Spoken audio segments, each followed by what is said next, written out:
प्रतियोगी विद्यार्थियों, एक बार फिर से आपका स्वागत है आपके अपने YouTube चैनल प्रारंभ क्लासेज में। कैसे हैं आप लोग? उम्मीद करता हूं कि अच्छे होंगे और तैयारी लगभग आपकी पूरी हो चुकी होगी। वैसे भी तैयारी कभी पूरी नहीं होती है जब तक पेपर हो ना जाए। हाँ, हो सकता है कि जिनका कल पेपर है यानी 17 को जिनका पेपर है उनको डर बहुत सता रहा होगा। तो अब डरने वरने की कोई ज़रूरत नहीं है, जितना पढ़ना था उतना पढ़ चुके हैं। थोड़ा बहुत रिवाइज करिए, आराम से शाम को हल्का भोजन करिए, 7 घंटे की पूरी नींद लीजिए। आप टेंशन फ्री हो जाइए, दिमाग से पूरी टेंशन को रिलीज कर दीजिए। थोड़ा बहुत करंट पढ़ते रहिए, हिंदी के कुछ ऐसे पार्ट्स जो रटने वाले हैं उनको थोड़ा देखते रहिए। बाकी एकदम रिलैक्स रहिए, इतना रिलैक्स कि जैसे ऐसा लगे कि आपके अलावा और किसी का होगा ही नहीं। ठीक है, तो इसी कड़ी में आपकी तैयारी को और दिशा देने के लिए आज एक और करंट की वीडियो, इस वीडियो को भी पूरा देख लीजिएगा। हाँ, जितना संभव हो सका उतना मैंने बता दिया है। कुछ करंट मैं पीछे भी पढ़ा रखा हूँ। 2023 करंट की प्लेलिस्ट बनी हुई है, अगर आपके पास समय होगा तो एक बार उसको भी देख लीजिएगा। ठीक है, अब देर नहीं करते हैं और आज की करंट की क्लास शुरू करते हैं। ठीक है, तो आज का अपना पहला करंट काफ़ी महत्वपूर्ण है, पूरा ध्यान लगा करके सुनिएगा और देखिएगा। तो अपना पहला करंट है गांगे डॉल्फिन या कह ले गंगा डॉल्फिन। ठीक है, डॉल्फिन की कई प्रजातियां हैं जो समुद्र में भी पाई जाती हैं, नदियों में भी पाई जाती हैं, तालाबों में भी पाई जाती हैं। इस संदर्भ में ध्यान रखना है कि भारत जिस गंगा डॉल्फिन की बात की जा रही है, गांगे डॉल्फिन जो नाम दिया गया है, तो ये मीठे पानी की डॉल्फिन है।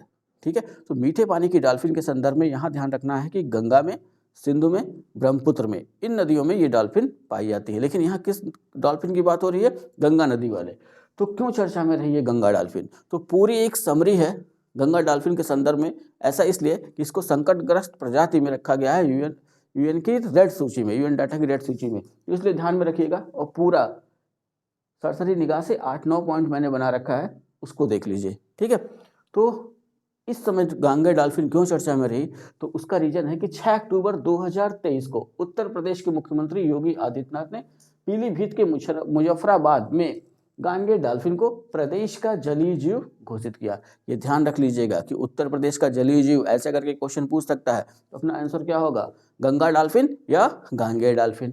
ठीक है, अब ये तो उत्तर प्रदेश ने घोषित किया और हम लोगों ने पीछे पढ़ रखा है कि भारत सरकार ने भी इसे अपना जलीय जीव घोषित किया है। तो उस संदर्भ में 2 आंकड़े हैं, दोनों पे विशेष ध्यान रखिएगा क्योंकि यहाँ से क्वेश्चन पूछे जाने के बाद आप गलत करते हैं। ठीक है, यहाँ ध्यान रखिए कि 5 अक्टूबर 2009 को तत्कालीन प्रधानमंत्री मनमोहन सिंह ने गांगे डॉल्फिन या गंगा डॉल्फिन को राष्ट्रीय जलीय जीव घोषित किया। समझ में आ गया? घोषित किया कब? 2009 को, और डेट क्या थी? 5 अक्टूबर। ठीक, समझ में आ गया? 5 अक्टूबर 2009 को गंगा डॉल्फिन को या गांगे डॉल्फिन को भारत का राष्ट्रीय जलीय जीव, ठीक है, घोषित किया गया। इतना समझ में आ गया? फिर आगे चल के 18 मई 2010 को भारत सरकार के पर्यावरण और वन मंत्रालय ने गांगे डॉल्फिन या गंगा डॉल्फिन को राष्ट्रीय जलीय जीव के रूप में अधिसूचित कर दिया। समझ में आ गया? जब घोषित पूछेगा तो आंसर 2009, और जब ये पूछेगा कि गंगा डॉल्फिन को राष्ट्रीय जलीय जीव के रूप में मान्यता कब मिली या अधिसूचित कब किया गया, तब आंसर 2010। अच्छे से दिमाग में सेट कर लीजिएगा इसका।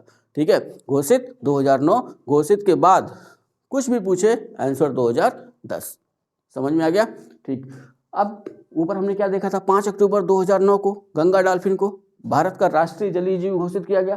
तो 5 अक्टूबर को हम क्या मनाते हैं? राष्ट्रीय डॉल्फिन दिवस। ये भी पॉइंट दिमाग में सेट रखिएगा, पूछे जाने की पूरी संभावना बन रही है। डॉल्फिन के संदर्भ में 2 और चीजें ध्यान में रखिए। उत्तर प्रदेश ने तो घोषित किया ही किया है, उत्तर प्रदेश ने गंगे डॉल्फिन को प्रदेश का जलीय जीव घोषित कर दिया। ठीक उसी तरह 2008 में सबसे पहले असम ने, 2008 में असम सरकार ने गांगे डॉल्फिन को राज्य का जलीय पशु घोषित किया। यहाँ ध्यान रखिएगा, जलीय पशु। ठीक है, उसके बाद 2019 में पंजाब सरकार ने सिंधु नदी की डॉल्फिन को राज्य का जलीय पशु घोषित किया। तो वहाँ हर जगह गंगे डॉल्फिन और पंजाब सरकार सिंधु नदी।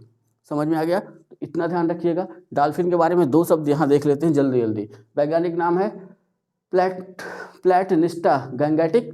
मीठे पानी की स्तनपायी जीव है, यानी मैमल्स है, स्तनधारी है, देख नहीं सकती, अंधी होती है। टाइगर ऑफ गंगा ये इसका उपनाम है। ध्यान ये रखिएगा कि मीठे पानी के स्वच्छ पानी में रहती है और इसका पाया जाना उस क्षेत्र में बताता है कि उस क्षेत्र में नदी का जल शुद्ध है। ठीक है, तो एक तरीके से कह सकते हैं कि ये पर्यावरणीय सूचक है जल के संदर्भ में।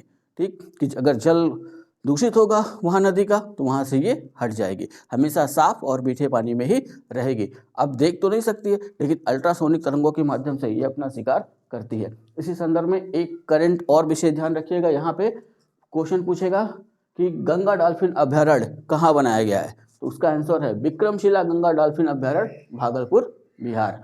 अभयारण्य है, वहाँ पे पानी ज़्यादा शुद्ध है, तो वहाँ डॉल्फिन की जो प्रजाति है उनकी जनसंख्या बढ़ाने के लिए। ठीक है, 3 चीज़ें यहाँ पे ध्यान रख लीजिए। मछली से संबंधित थी, उत्तर प्रदेश की राज्य मछली चितला, तो चितला को उत्तर प्रदेश की राज्य मछली घोषित किया गया है। ठीक है, बिहार की राज्य मछली देशी मांगुर, और अभी 2023 में गुजरात की राज्य मछली घोल मछली या गोल्ड फिश घोषित हुई है। ठीक है, तो इतना इसके बारे में ध्यान रखिएगा। अगला करंट है मेरा युवा भारत, माई भारत मंच। ठीक, तो कल जैसा हम लोगों ने पढ़ा था ना, कर्तव्य पथ पे कई कार्यक्रम हुए थे। 31 अक्टूबर को ही, यानी राष्ट्रीय एकता दिवस के अवसर पर ही मेरी माटी मेरा देश अभियान का समापन हुआ। साथ ही साथ हमने देखा था अमृत महोत्सव का समापन हुआ। तो उसी संदर्भ में उसी दिन 31 अक्टूबर को कर्तव्य पथ पर नई दिल्ली में ही प्रधानमंत्री द्वारा एक और मंच लॉन्च किया गया, मेरा युवा भारत, जिसके तहत जो भी सरकारी योजनाएं हैं, जो भी सरकारी कह सकते हैं कि सरकार से संबंधित युवाओं के लिए जो भी योजना है उनके संदर्भ में युवाओं को बताना। ठीक है, तो बस इतना ध्यान रखिएगा। मेरा युवा भारत मंच कब शुभारंभ हुआ? 31 अक्टूबर 2023। कहाँ से शुभारंभ हुआ? नई दिल्ली। नई दिल्ली में कहाँ? तो कर्तव्य पथ, किसके द्वारा? प्रधानमंत्री द्वारा। ठीक है, अगला भी करंट एक लाइन में खाली ध्यान रखना है, पहला भारतीय वायुसेना विरासत केंद्र। सीधा सा क्वेश्चन होगा कि पहला भारतीय वायुसेना विरासत केंद्र कहाँ स्थापित किया गया है, या इसका उद्घाटन कहाँ किया गया है, किसके द्वारा किया गया है? एक लाइन में आंसर देना है। स्थित कहाँ पे है? चंडीगढ़। ठीक है, 8 मई 2023 को केंद्रीय रक्षा मंत्री राजनाथ सिंह ने इसका उद्घाटन किया। समझ में आ गया? अगला करंट, इस पे विशेष ध्यान रखिएगा, कुछ पॉइंट्स यहाँ से बन रहे हैं, यहाँ से क्वेश्चन बनाया जा सकता है। ठीक है, तो एक एक पॉइंट देखिएगा। भारत का सबसे बड़ा पुस्तक ग्राम। ठीक, सबसे बड़ा का मतलब कि जहाँ उस गांव की बात कर रहा है जहाँ सबसे बड़ा पुस्तक ग्राम से समझ ही गए होंगे कि पुस्तकालय होगा वहाँ पे, वहाँ अनेक तरह की किताबें वहाँ उपलब्ध होंगी, इतिहास की प्राचीन से लेके आधुनिक तक की, वैसे ही सारी किताबें वहाँ उपलब्ध होंगी। तो सबसे बड़ा पुस्तक ग्राम कहाँ बन रहा है, ये ध्यान रखिएगा कि अरगम गांव, बांदीपोरा जिला, जम्मू एवं कश्मीर, 2023। ठीक है, तो उसका आंसर ये हुआ। लेकिन नीचे 4 पॉइंट मैंने लिखा है, उस पर भी ध्यान रखिएगा। देश का पहला पुस्तक ग्राम, तो देश के पहले पुस्तक ग्राम की बात की जाए तो मिलार गांव, सतारा जिला, महाराष्ट्र, 2017 में घोषित हुआ था। ठीक है, हर गांव में पुस्तकालय वाला देश का पहला जिला, उस जिले की बात की जा रही है जिस जिले के हर गांव में एक पुस्तकालय है, तो वो है जामताड़ा जिला, झारखंड, अप्रैल 2022 में घोषित किया गया था। ठीक है, भारत का पहला पूर्ण पुस्तकालय निर्वाचन क्षेत्र, ऐसे यहाँ निर्वाचन क्षेत्र की बात की जा रही है, जिला और शहर नहीं, ऐसे निर्वाचन क्षेत्र की बात की जा रही है जहां हर वार्ड में पुस्तकालय है। ठीक है, तो यहाँ ध्यान रखिए, वो है धर्मदम, केरल, दिसंबर 2022। ठीक, ये तो भारत की बात हो गई। विश्व के संदर्भ में एक पॉइंट देख लेते हैं, विश्व का पहला पुस्तक नगर। ठीक है, विश्व का पहला पुस्तक नगर किसे घोषित किया गया? आंसर है हेआनवे। ये हेआनवे कहाँ पे है? तो वेल्स कहाँ पे है, किसके तहत है? यूनाइटेड किंगडम के तहत। ठीक है, तो इस पे ध्यान बना के रखिएगा। अगले करंट पे आए, काफी महत्वपूर्ण है, यहाँ भी ध्यान रखिएगा, वो है गरबा। सब जानते हैं लगभग, जो भी थोड़ा बहुत पढ़ा होगा, गरबा एक नृत्य है, वो भी गुजरात राज्य का। ठीक है, तो यहाँ एक लाइन में देख लीजिए, गरबा गुजरात राज्य का नृत्य है। ठीक है, नवरात्र के अवसर पर किया जाता है। समझ में आ गया? तो गरबा के संदर्भ में ध्यान रखना है कि नवरात्र के समय पर, गुजरात में नवरात्र काफ़ी अच्छे से मनाया जाता है और नवरात्र के समय पर ही ये नृत्य वहाँ पर किया जाता है। ठीक है, एक शब्द है गरबो। हाँ, थोड़ा सा इसलिए लिख दे रहा हूँ कि अगर थोड़ा वो पूछें अगर एग्जाम में, तो आप ध्यान रखिए। गरबो शब्द से ही गरबा की उत्पत्ति हुई है, और गरबो का मतलब छेद वाला घड़ा। तो इसके तहत क्या होता है, नवरात्रि के अवसर पर होता है, देवी के सामने एक छेद वाला घड़ा रख दिया जाता है, उसमें छेद होते हैं थोड़े बड़े बड़े, और उसमें एक दीपक जला दिया जाता है। ठीक है, और उसी घड़े के आसपास यह नृत्य किया जाता है। तो उसी गरबों से, वो जो घड़ा था जिसे गरबो कहा गया, उसी घड़े से ही इस नृत्य का नाम पड़ा गरबा। समझ में आ गया? क्यों चर्चा में है? तो यूनेस्को की मानवता की एक अमूर्त सांस्कृतिक विरासत सूची में शामिल किया गया है। ठीक है, तो यूनेस्को क्या करता है, मानवता की अमूर्त सांस्कृतिक विरासतों की एक सूची उसने बना रखी है, उसमें कुछ विश्व की अनेक जगहों को शामिल करता है, जिसमें इस साल 2023 में गरबा को शामिल किया गया है। और यहाँ ध्यान रखिए कि यहाँ से क्वेश्चन ध्यान रखिएगा कि पूछ सकता है कि गरबा को यूनेस्को की अंतर सरकारी समिति की 18वीं बैठक कहाँ हुई, किस क्रम की हुई, तो उसका आंसर यहाँ पे यूनेस्को की अंतर सरकारी समिति की 18वीं वार्षिक बैठक, ठीक है, के दौरान। तो पहले इस लाइन को ध्यान रखिएगा, कब घोषित किया गया गरबा को अमूर्त सांस्कृतिक विरासत सूची में, कब शामिल किया गया, तो ये आंसर होगा यूनेस्को की अंतर सरकारी समिति की 18वीं वार्षिक बैठक के दौरान। ठीक है, अब ये बैठक कहाँ हुई, तो उसका आंसर यहाँ है कशोन, बोत्सवाना, 5 से 8 दिसंबर 2023। ठीक, अब गरबा को शामिल किया गया, तो क्या इसके पहले भी कुछ ऐसे हैं जिन्हें शामिल किया गया है, तो हाँ ध्यान रखिएगा, गरबा इस सूची में शामिल भारत की 15वीं अमूर्त सांस्कृतिक विरासत है। ठीक है, अमूर्त सांस्कृतिक विरासत का मतलब जिसको हम महसूस कर सकते हैं। ठीक, जैसे कोई मूर्ति हुई तो उसको हम छू सकते हैं, लेकिन रामलीला, तो रामलीला का मंचन हो रहा है, कैसे हो रहा है, हमने पढ़ रखा है, हम उसी को एक आकार दे रहे हैं। ठीक है, वैसा ही गरबा क्या है, अमूर्त ही है। हम डांस करने के लिए गरबा दिखता है हमको नहीं, वो नृत्य करने की कला दिखती है, तो ऐसे ही ध्यान रखिएगा। तो इस सूची में गरबा जो शामिल हुआ है उसका क्रम कौन सा है, 15वां, भारत के संदर्भ में, विश्व के तो कई हैं। ठीक है, तो भारत के संदर्भ में ये 15वीं अमूर्त सांस्कृतिक विरासत है। ठीक है, अब इस सूची में क्या इसके पहले जो शामिल हुआ तो कौन कौन, तो यहाँ पहले ध्यान रख लीजिए कि सबसे नीचे मैंने लिखा है रामलीला।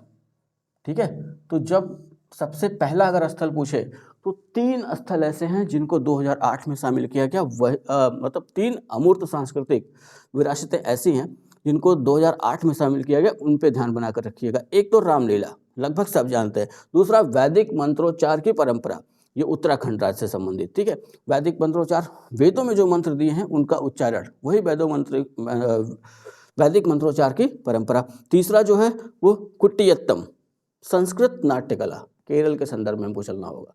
ठीक है, तो ये 3 रामलीला, वैदिक मंत्रोच्चार और कुटियत्तम, इन तीनों के संदर्भ में ध्यान रखिएगा। ये 3 सबसे पहले भारत के क्या हैं, अमूर्त सांस्कृतिक विरासतें। ठीक है, इसी संदर्भ में थोड़ा सा पीछे चलते हैं। ये तो 2023 में गरबा को शामिल किया गया, तो उसके पहले तो कोलकाता की दुर्गा पूजा 2021, कुंभ मेला 2017, नवरोज 2016, पारसियों का त्यौहार नवरोज। ठीक है, इस क्रम को याद रखिएगा, हो सकता है आपको मिलाने के लिए दे दे 16, 17, 21 और 23। ठीक है, यहाँ पे इनका नाम दे देगा और आगे सन दे सकता है कि अब मिलाइए। तो 23 में हमने क्या देखा, गरबा, 22 में कोई नहीं, 21 में दुर्गा पूजा, फिर 21 के बाद सीधे हम चलेंगे 17 में कुंभ मेला प्रयागराज, फिर नवरोज 2016। समझ में आ गया, इतना ध्यान बना कर रखिएगा। वैसे ही एक और चर्चित current time person of the year 2023, इससे भी क्वेश्चन वो बार बार बनाते हैं, इसलिए यहाँ भी ध्यान बना कर रखिएगा। कौन घोषित करता है, तो अमेरिकी अंतर्राष्ट्रीय पत्रिका टाइम द्वारा 6 दिसंबर 2023 को घोषित किया गया। ठीक है, तो time person of the year किसे घोषित किया गया, तो time person of the year की बात करें तो वो इस बार है टेलर स्विफ्ट। ठीक है, नाम याद रखिएगा, Time person of the year Taylor Swift. Taylor Swift कौन है, अमेरिकी गायिका और गीतकार, गाना लिखती भी हैं, गाती भी हैं। ठीक है, किस देश से संबंधित है, तो अमेरिका। तो अब 2-3 साल से टाइम ने एक और परंपरा शुरू की है कि CEO of the year, athlete of the year, breakthrough of the year, ऐसे 2-3 पुरस्कार और उन्होंने जोड़े हैं। तो 3 हम देखते हैं। Time CEO of the year Sam Altman, Open AI के CEO, किस देश से संबंधित है, America. Time athlete of the year Lionel Messi, लगभग सब इनको जानते हैं।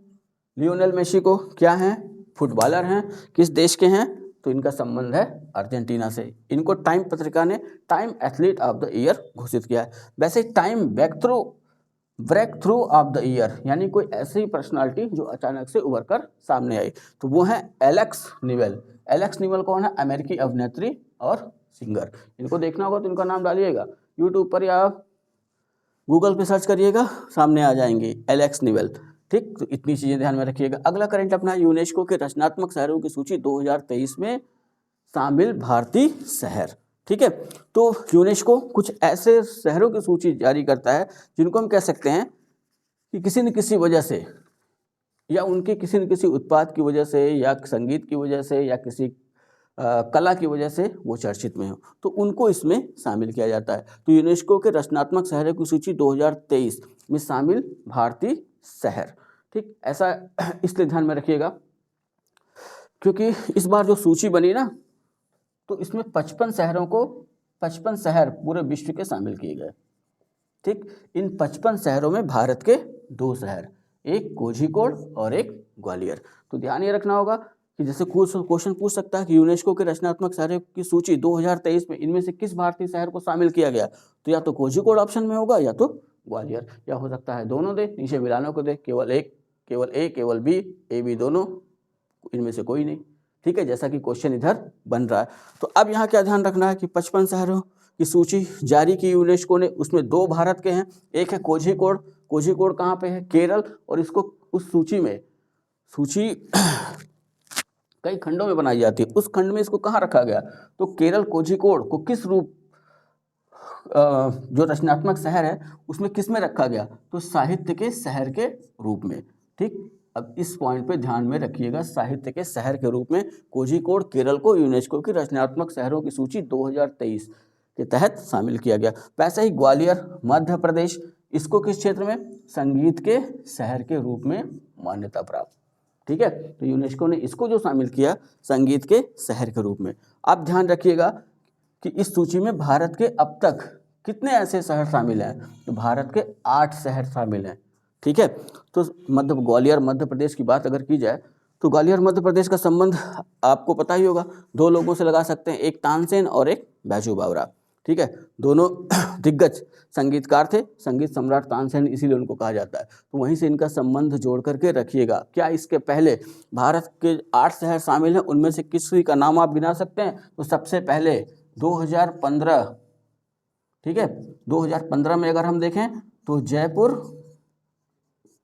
और दूसरा वाराणसी, इन दोनों को शामिल किया गया था 2015 में। तो जयपुर को जो शामिल किया गया था वो शिल्प एवं लोक कला के लिए, और वाराणसी को संगीत के क्षेत्र के लिए, ठीक है। तो वाराणसी इस सूची में शामिल उत्तर प्रदेश का मात्र एक शहर है, ठीक है, इसलिए यहाँ पे ध्यान रखिएगा। मैंने यहाँ पे लिख दिया है यूपी वाराणसी 2015, लिखा इसलिए है कि 8 शहर शामिल हैं सूची में।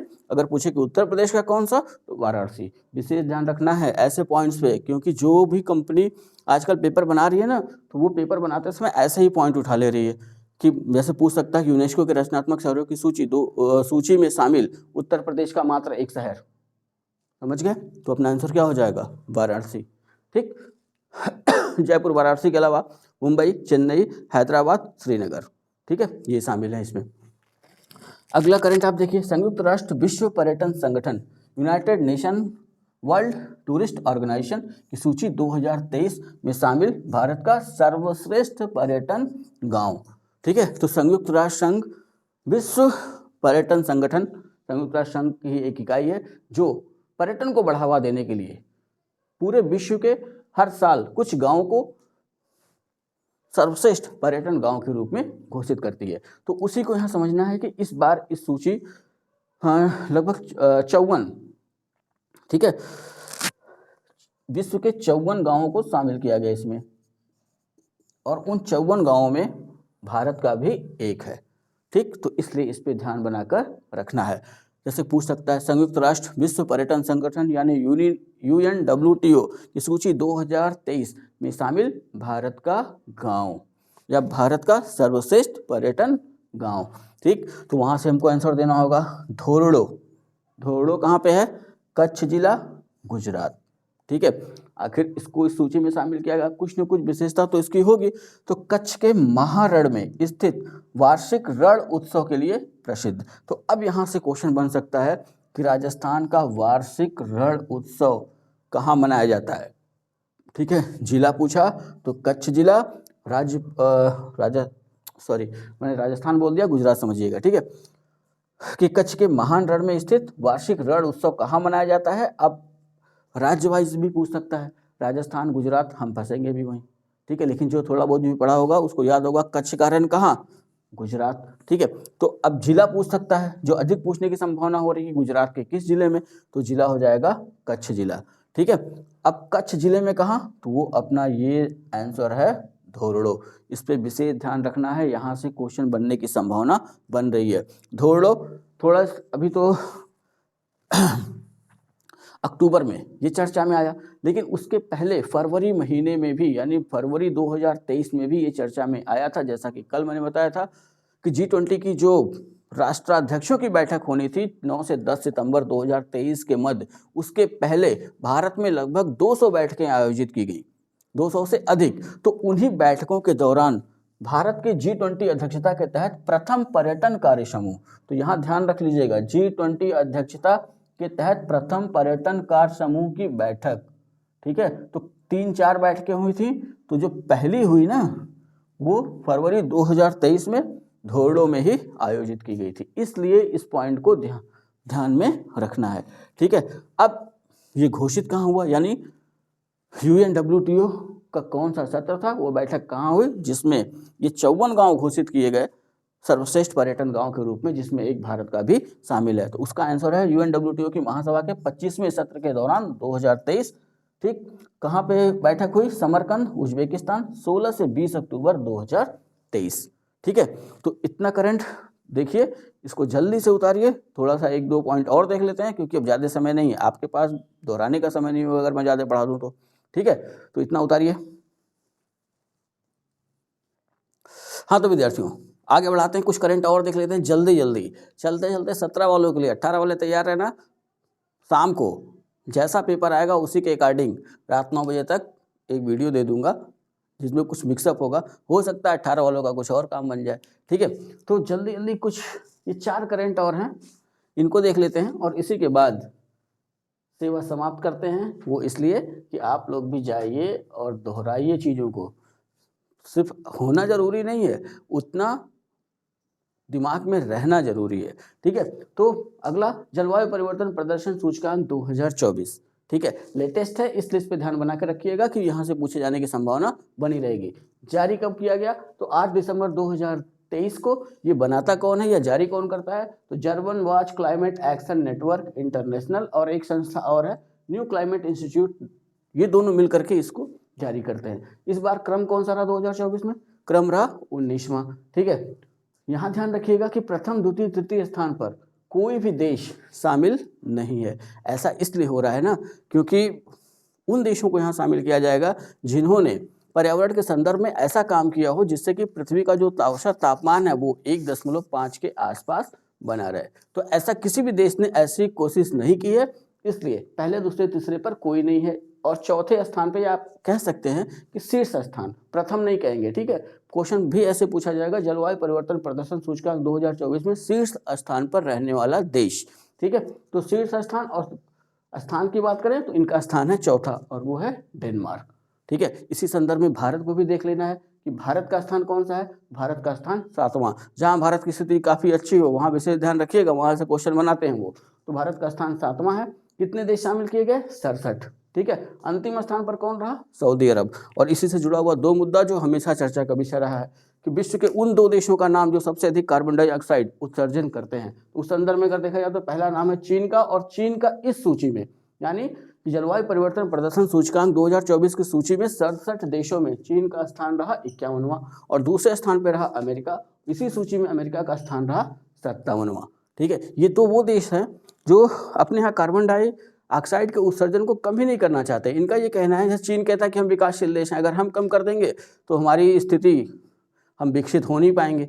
और अमेरिका ये कहता है कि अगर हम कम कर देंगे तो हम हो सकता है विकसित से विकासशील हो जाए। तो ये 2 देशों की हठ धर्मिता की वजह से जो पृथ्वी का तापमान 1.5 डिग्री सेंटीग्रेड औसत होना चाहिए, वो आंकड़ा मिल नहीं पा रहा है, ठीक है। साथ ही साथ ये ध्यान रखना है कि G20 के देश हैं, G20 19 देश, अब इस समय तो 2 संघ, एक यूरोपीय संघ और एक अफ्रीकन संघ, कुल ये 21 सदस्य हो गए। तो ये 21 सदस्य मिलके पूरे जितने भी देश हैं उनके अगर कार्बन डाइऑक्साइड उत्सर्जन की बात की जाए तो ये G20 के देश और 2 सदस्य ये मिल करके 75% कार्बन डाइऑक्साइड का उत्सर्जन करते हैं, ठीक है। अगले करंट पे ध्यान देते हैं। अगला करंट है वैश्विक भूख सूचकांक 2023। जल्दी से देख लेते हैं कि है क्या। 12 अक्टूबर 2023 को जारी किया गया, क्रम रहा इसका 18वां। रिपोर्ट का विषय या थीम अगर पूछे तो ये बताना है हमको खाद्य प्रणालियों को आकार देने में युवाओं की शक्ति। इस सूचकांक में कितने देशों को शामिल किया गया? तो देशों की संख्या रही 125। तो यहाँ ध्यान रखिएगा, प्रथम द्वितीय तृतीय स्थान ऐसी कोई नंबरिंग नहीं की गई है।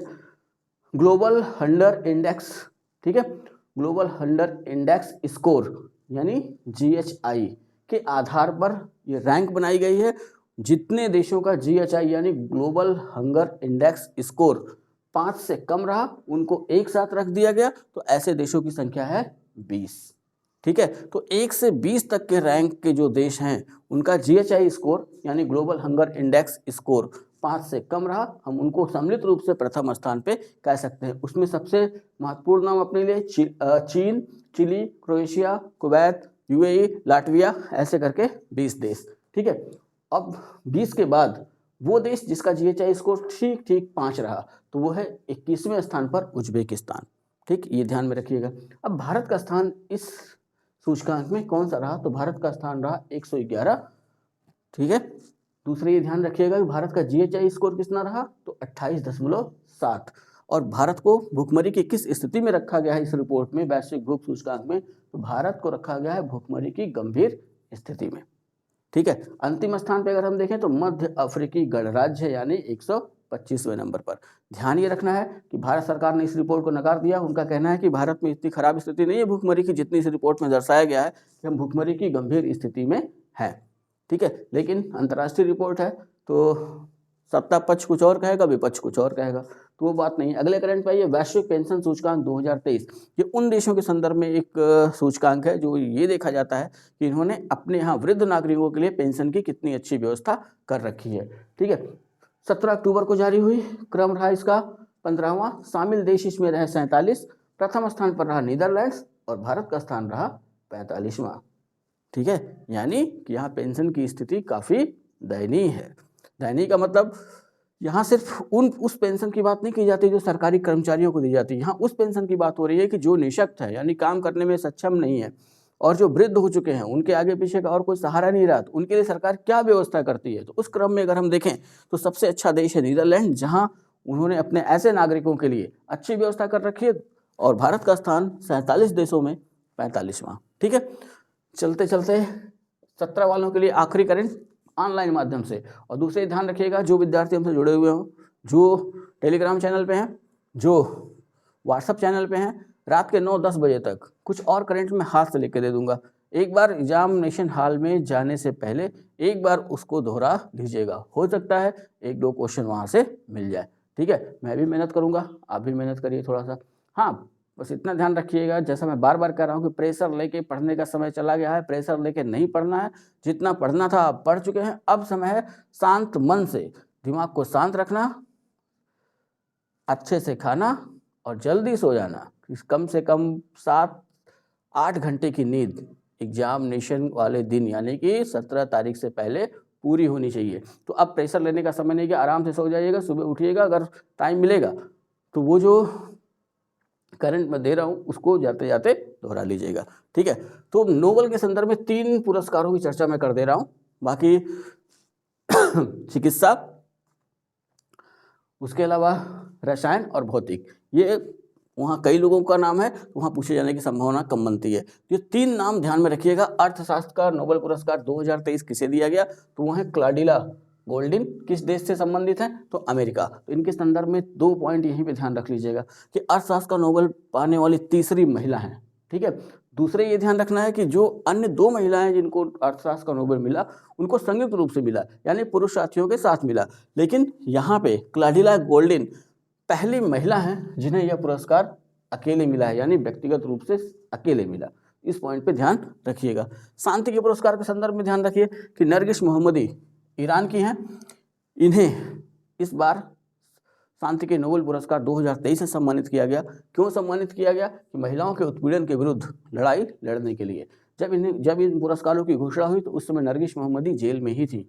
ठीक है, वर्तमान स्थिति अभी स्पष्ट नहीं है कि वो जेल से बाहर हैं या जेल में ही हैं, लेकिन ये ध्यान रखिएगा कि महिलाओं के उत्पीड़न के विरुद्ध लड़ाई लड़ने के लिए शांति का नोबेल नरगिस मोहम्मदी को। एक और नाम देख लेते हैं, साहित्य का नोबेल किसे दिया गया? तो जॉन ओलाफ फाशे। किस देश के हैं? नॉर्वे। ठीक है, तो देखिए समय बहुत कम था और कोशिश हम लोगों ने बहुत की, पूरी टीम जो ऑफलाइन वाले थे, और ऑनलाइन में तो सिर्फ मैं अकेले था, तो इसलिए अपने पेपर की वजह से उतना ध्यान नहीं दे पाया। लेकिन ये ध्यान रखिए कि पिछला जो भी वीडियो क्लास मैंने करंट की उपलब्ध कराई है, साथ ही साथ कुछ ऐसे टॉपिक हैं जो पेट में पढ़ाया था, वो सब इंपॉर्टेंट है। मैंने पहले ही बोला था उसको देखने के लिए, जिन्होंने देखा होगा उनके लिए ठीक है, हाँ जो नहीं देख पाए हैं उनके लिए समय नहीं है, तो वहाँ तक जाने की ज़रूरत नहीं है। इस समय बहुत ही शांत मन से बस ये समझ लीजिए कि ऐसे तैयारी करनी है, ऐसे पढ़ते रहना है कि आपसे अच्छा किसी का तैयार नहीं है, ठीक है। दिमाग पे थोड़ा भी प्रेशर नहीं लेना है। डर सबको लगता है एग्जाम से पहले, चाहे वो पहली बार दे रहा हो, चाहे वो 10वीं बार दे रहा हो। तो ये डर जो है वो डर है ना कि वो तब तक लगा रहेगा जब तक कि पेपर सामने आ नहीं जाता, ठीक है। तो उस डर से थोड़ा सा बाहर निकलिए और दिमाग को रखिए कूल, टेंशन जाइए भूल, ठीक है। तो इतना तैयार करिए। वीडियो अगर अच्छी लगी हो तो लाइक करिएगा, कमेंट करिएगा, वीडियो को शेयर करना ना भूलिएगा। चैनल को अगर अभी तक सब्सक्राइब नहीं किया तो चैनल को सब्सक्राइब भी कर लें। इतना करिए। 18 वाले जिनका पेपर 18 को है उनसे मैं मिलूँगा कल रात के 9 बजे, ठीक है। तो तैयार रहिएगा और 17 वाले पेपर दे के आइएगा। अगर संभव हो तो जो हमसे जुड़े हुए हैं व्हाट्सएप पे, वो जितना जल्दी हो सके पेपर व्हाट्सएप पे भेज देंगे, जिससे कि देखा जा सके कि क्वेश्चन का पैटर्न कैसा है, कैसे बनाया गया है, जिससे कि अगले शिफ्ट में जो परीक्षाएं होंगी उन विद्यार्थियों के लिए थोड़ी सी हेल्पफुल, थोड़ी सी सहायता हो जाए उनकी, ठीक है। ये आप लोग का काम रहेगा। चलिए अच्छे से पेपर दीजिए। सभी परीक्षार्थियों को जो उत्तर प्रदेश पुलिस परीक्षा में सम्मिलित होने जा रहे हैं उनके तरफ से प्रारंभ classes GS with Pankaj sir की तरफ से ढेर सारी शुभकामनाएं, और उम्मीद करता हूं कि सब अच्छा करके आएंगे, ठीक है। इसी उम्मीद के साथ कि आप सब अच्छे से जाएंगे, अच्छे से पेपर हल करेंगे। हाँ एक काम और करिएगा, प्रवेश पत्र के पीछे जितना नोटिफिकेशन दिया हुआ ध्यान से पढ़ लीजिएगा। जैसे पेन के बारे में बता दो, पारदर्शी पेन लेके जाना, यानी कि रिफिल दिखनी चाहिए उसकी, ठीक है। तो इस पर ध्यान रखिएगा, नहीं लेके जाएंगे तो हो सकता है अंदर ना जाने दिया जाए आपको। तो अभी टाइम है, वो देख लीजिएगा। फ़ोटो रख लेना है, आधार कार्ड रख लेना है, आधार कार्ड की फ़ोटो कापी रख लेनी है, और कुछ नहीं ले जाना है, घड़ी वड़ी कुछ नहीं ले जाना है, पीने के पानी की बोतल भी नहीं ले जा सकते। पर्स, घड़ी, चश्मा ये सब रख के जाइएगा, ठीक है। कुछ भी अंदर ले जाने के लिए आपको अलाउ नहीं किया जाएगा। जो महिला परीक्षार्थी हैं वो ये ध्यान रखेंगे कि कोई भी आभूषण पहनकर नहीं जाएंगे, क्योंकि कोई भी धातु की चीज़, चाहे आभूषण हो, चाहे हाथ में, चाहे पैर में, ये भी पहन के नहीं जाना है, वो भी अलाउ नहीं होगा, ठीक है। बाकी सब तो आप लोग समझदार ही हैं, इतना पीछे तो देख ही लेंगे। चलिए इसी उम्मीद के साथ कि सब अच्छा करके आएंगे। मिलते हैं नेक्स्ट वीडियो में, तब तक के लिए जय हिंद।